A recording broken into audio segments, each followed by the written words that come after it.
What does it take to lose your American citizenship?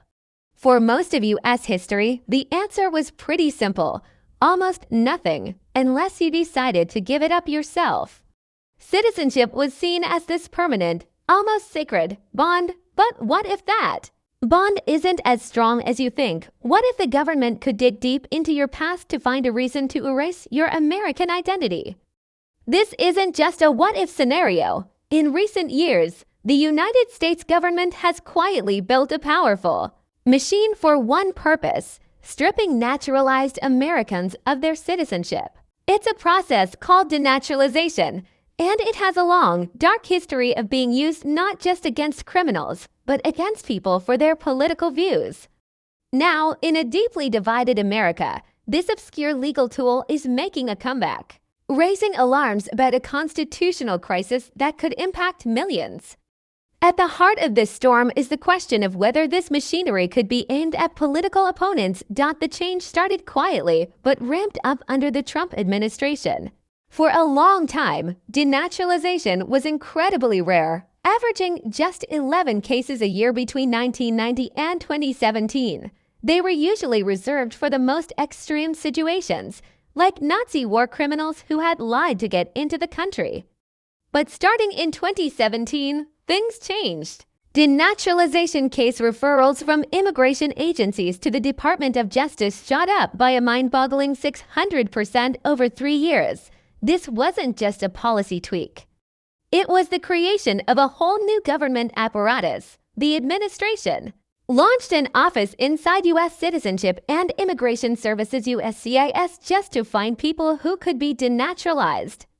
Then, in February 2020, the Department of Justice created a new section specifically to prosecute these cases, saying its mission was to go after terrorists, war criminals, sex offenders, and other fraudsters. A big part of this was a program called Operation Janus. It actually started under the Obama administration, but was massively expanded under Trump. Its goal was to digitize and re-examine hundreds of thousands of old fingerprint records from the 90s that were never properly uploaded. The government found around 315,000 cases where fingerprint data was missing, which meant some people might have become citizens under a fake identity to hide a criminal record. USCIS announced it would review over 700,000 immigrant files and refer at least 1,600 people for prosecution. All of a sudden, a system that handled a handful of cases was gearing up for thousands. While officials said they were focused on serious criminals, civil rights advocates, and even some attorneys inside the Justice Department started sounding the alarm.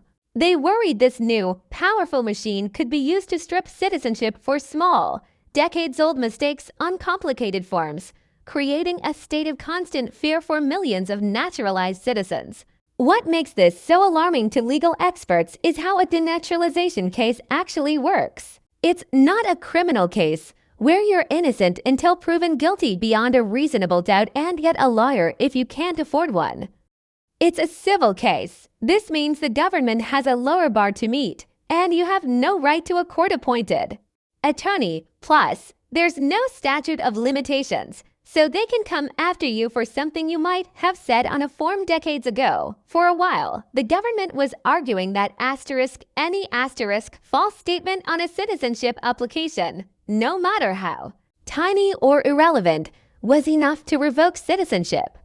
But in 2017, the Supreme Court pushed back. In a unanimous 9-0 decision for the case Mislenjak v. United States, the court raised the bar. The case was about Divna Mislenjak, a Bosnian Serb refugee who became a citizen but had lied about her husband's military service during the Bosnian War. The government took away her citizenship, but the Supreme Court, in an opinion written by Justice Elena Kagan, said the government can't just show there was a lie.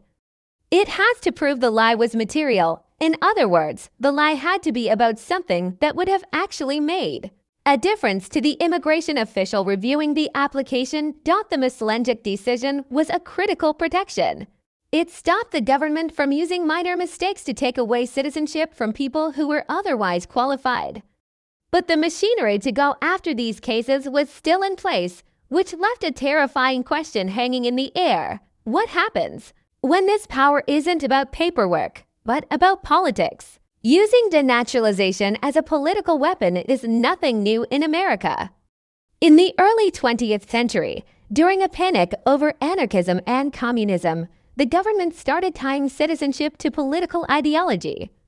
The Naturalization Act of 1906, for example, made anarchists ineligible for citizenship, and this power was used.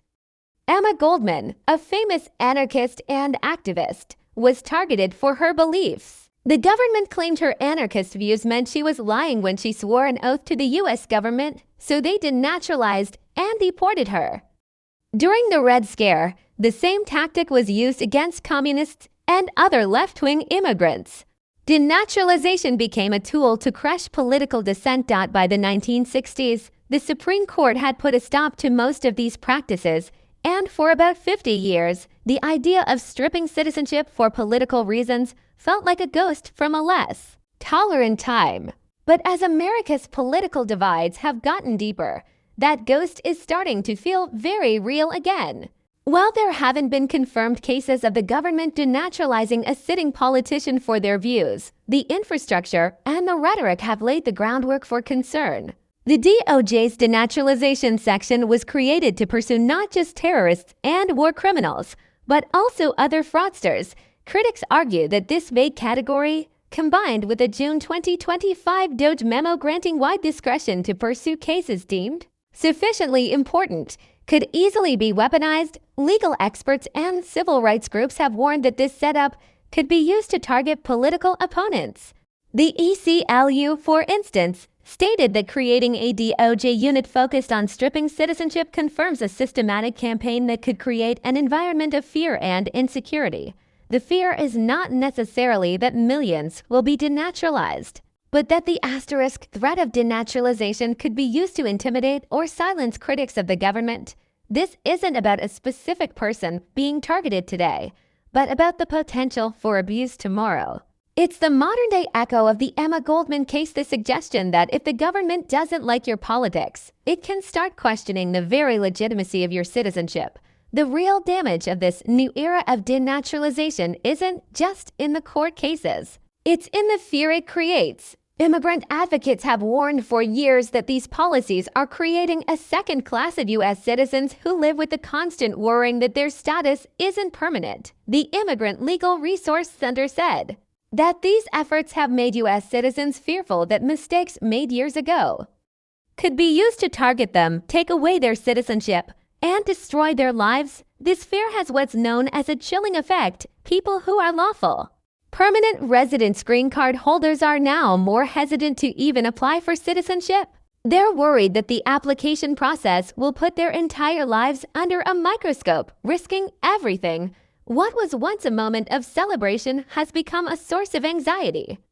The message, intentional or not, is that for naturalized Americans, citizenship isn't a guaranteed right, but a privilege that can be taken away if the political winds shift. It suggests their loyalty is always up for debate.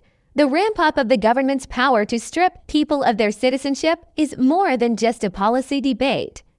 It's the result of a fundamental shift in how the United States views the promise it makes to its naturalized citizens. It's forcing a national conversation about a huge question. Is American citizenship a permanent right for everyone who legally obtains it? Or is it a conditional status subject to the politics of the day? The machinery of denaturalization, once used for only the most serious cases, has been expanded. The fear it creates echoes some of the darkest moments in our history. The fight over this isn't just about abstract legal theory. It's a fight for the principle of equal citizenship, for the soul of a nation built by immigrants, and for the millions of Americans who, even after swearing an oath of allegiance, are being made to feel like their place in this country is never truly secure. This is a deeply unsettling trend, and it raises some big questions about power, politics, and what it really means to be an American. What do you think? Where should the line be drawn for taking away someone's citizenship? Let us know your thoughts in the comments below. And if you think these stories are important and need to be told, please like this video and subscribe to the channel. Sharing this content helps shine a light on the critical issues shaping our world.